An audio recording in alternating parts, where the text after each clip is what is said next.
सरजू नदी के किनारे अयोध्या नाम का एक सुंदर राज्य था। अयोध्या के राजा थे राजा दशरथ। उनकी 3 रानियां और 4 बेटे थे, राम, लक्ष्मण, भरत और शत्रुघ्न।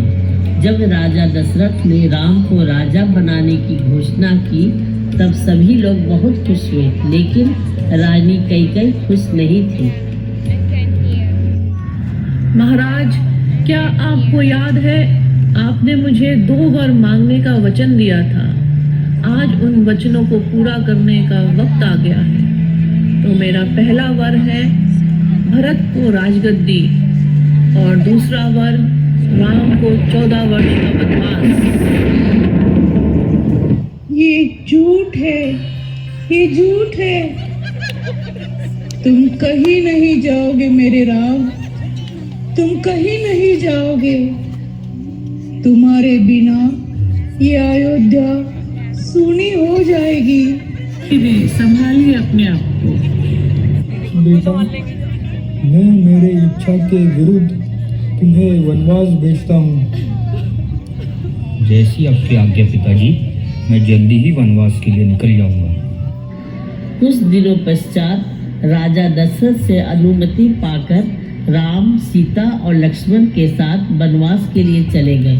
वो तीनों वन में कुटिया बनाकर रहने लगे। सब कुछ सही चल रहा था। फिर एक दिन सुप्रभा नाम की राक्षसी वहाँ से गुजर रही थी।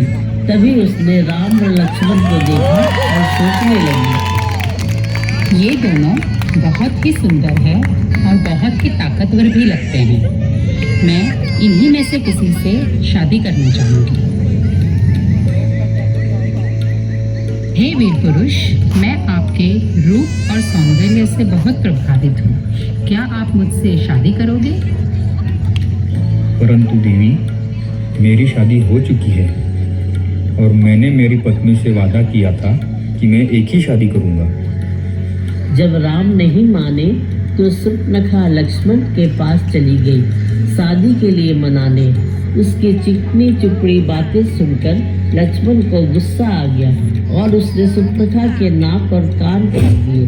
सुप्नखा रोती हुई वहां से चली गई और सीधे अपने भाई लंका राजा रावण के पास पहुंची।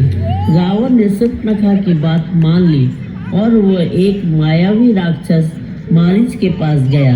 मारीच ने सोने का हिरण का रूप बनाया और वह राम की कुटिया के आसपास टहलने लगा। जल्द ही सीता की नजर उस पर पड़ी। स्वामी, वो देखिए, वो हिरण कितना अद्भुत है। मुझे वो सोने का हिरण चाहिए। ठीक है सीता, मैं वो हिरण तुम्हारे लिए लेके आता हूँ। यह कहकर राम अपने धनुष बाण के साथ उस हिरण के तरफ चल दिए। भागते भागते बहुत देर हो गई, लेकिन वो हिरण राम के हाथ नहीं आ रहा था। आखिरकार राम ने धनुष पर बाण चढ़ाया, हिरण की तरफ छोड़ दिया। बाण हिरण को जा लगा।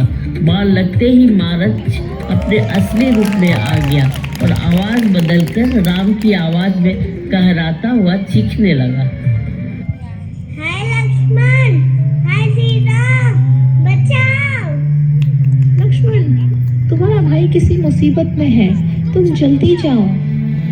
उन्होंने कुटिया के बाहर बाण से लक्ष्मण रेखा बनाई और सीता से बोले, माता, जो भी हो आप इस लक्ष्मण रेखा से बाहर मत आना। और वो आवाज की दिशा के तरफ चल दिए। लक्ष्मण के जाते ही रावण वहां आया और साधु का रूप धारण कर सीता की कुटिया पर पहुंचा। भिक्षाम देहि, भिक्षाम देहि। ये लीजिए ऋषिवर, भिक्षा स्वीकार कीजिए। भिक्षा लेने के लिए आगे बढ़ा, तभी उसने लक्ष्मण रेखा को देखा और सीता से कहा, अगर भिक्षा देनी है तो बाहर आओ, नहीं तो यह साधु बिना भिक्षा लिए ही लौट जाएगा। सीता किसी साधु को खाली हाथ नहीं जाने दे सकती थी, इसलिए लक्ष्मण रेखा से बाहर आई। उनके ऐसा करते ही रावण ने उन्हें पकड़ लिया और वो असली रूप में आ गया। मुझे छोड़ दो, ये अधर्म है, मुझे छोड़ दो। चिल्लाओ, जी भर के चिल्लाओ। सीता बेटी तू डर मत, मैं अभी इस दुष्ट को मारकर इसके चंगुल से आपको मुक्त करता हूँ। दुष्ट रावण तू ठहर, तेरा काल आ गया है। बुड्ढे गिद्ध युद्ध कला की परीक्षा लेना चाहता है। ये ले दशासन का प्रहार।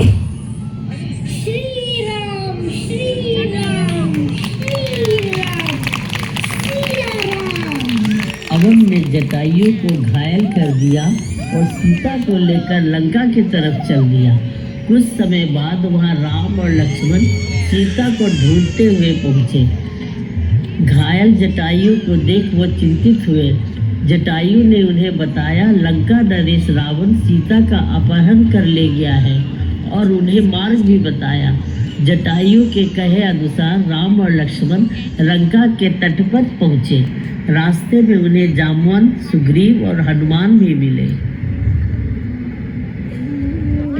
नियति ने छोड़ा ऐसा तीर, नियति ने छोड़ा ऐसा तीर, पृथक पृथक हो गए,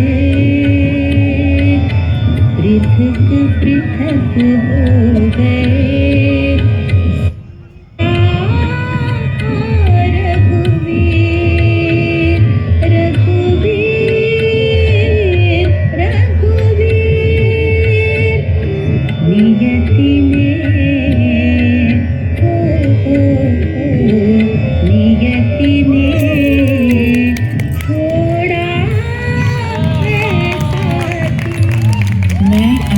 पुत्र हनुमान इस समुद्र को खेल खेल में लांघ सकता हूँ और रावण के पूरे वंशजों को मारकर त्रिकुट पर्वत को उखाड़कर यहाँ ला सकता हूँ। हे श्री राम, अब बताइए मेरे लिए क्या आदेश है? हनुमान, आप केवल इतना करें कि देवी सीता से मिलकर आ जाए और इसकी सूचना श्री राम को दे दे। इसके बाद प्रभु श्री राम का जो आदेश होगा हम सब उसका पालन करेंगे। ठीक है, तो मैं अब आपके आदेश से इस 100 योजन समुद्र को प्रभु श्री राम की कृपा से लांघने जा रहा हूँ। जय श्री राम, जय श्री राम। मनुजवं मारुततुल्यवेगं जितेन्द्रियं बुद्धिमतां वरिष्ठं वातात्मजं वानरयूथमुख्यं श्रीरामदूतं शरणं प्रपदे। श्रीरामदूतं शरणं प्रपदे, श्रीरामदूतं शरणं प्रपदे। प्रभु की ये मुद्रिका माता के सामने डालता हूँ। अरे ये क्या, स्वामी की अंगूठी?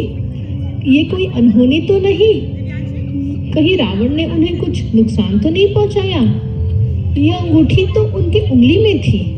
कौन हो तुम? क्या ये अंगूठी तुमने गिराई? पहले मुझे आशीर्वाद दे माते। मैं श्री राम भक्त हनुमान हूँ। मैंने ही प्रभु के संदेश के रूप में ये मुद्रिका आपके सामने गिराई है। हनुमान, जाकर उनसे कहना कि उनकी सीता उनके बिना बिल्कुल जीवित नहीं रह सकती। अब तक इसी आशा में मैं जीवित हूँ कि एक ना एक दिन मेरे स्वामी आकर मुझे रावण के चंगुल से मुक्त करेंगे। सीता ने हनुमान को अपनी निशानी चूड़ामणि दी। हनुमान वह लेकर समुंदर पार कर राम के पास जा पहुँचे। जय श्री राम। जय श्री राम प्रभु। माता जानकी रावण की अशोक वाटिका में आपके बिना निश्चित ही कष्ट में हैं, किंतु उस राक्षस लोक में भी कुछ राक्षस उनके साथ हैं जो सदैव उनकी सुरक्षा कर रही हैं। लेकिन हनुमान, तुम्हें कैसे पता तुम जिनसे मिलकर आए हो वो हमारी भाभी ही थी? इसका प्रमाण मेरे पास है भैया। यह देखिए, ये माता जानकी ने ही पहचान के रूप में दी है। इतने में सामने से हनुमान को विभीषण आते हुए दिखे। अरे, ये तो श्री राम भक्त विभीषण है, रावण का भाई। प्रभु, अपने भाई रावण की दुष्टता के लिए मैं माफ़ी चाहता हूँ। मैंने उन्हें समझाने की बहुत कोशिश की, लेकिन मेरी बात मानने के बजाय उन्होंने मुझे लंका से ही निकाल दिया। लंका नरेश, आपकी जगह यहाँ है। धन्यवाद प्रभु। राम जी की सेना में नल और नील नाम के वानर थे। वे जिस चीज को हाथ लगाते थे वो पानी में डूबती नहीं। इन दोनों के मदद से वानर सेना ने समुद्र पर लंका तक सेतु बनाए। इस सेतु की मदद से श्री राम और उनकी वानर सेना लंका तक पहुंची।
मैं अमर हूँ राम, तुम मुझे नहीं मार सकते।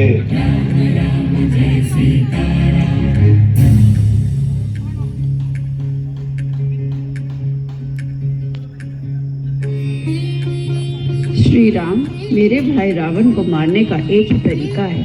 उनकी नाभि में ब्रह्मदेव का वरदान अमृत कलश है। अगर उस पे आपका बाण लग जाए तो वे मुक्त हो जाएंगे।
मैं आपको नहीं पहचान सका।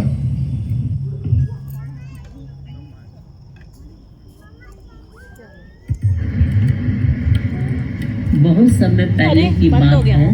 सरजू नदी के किनारे अयोध्या नाम का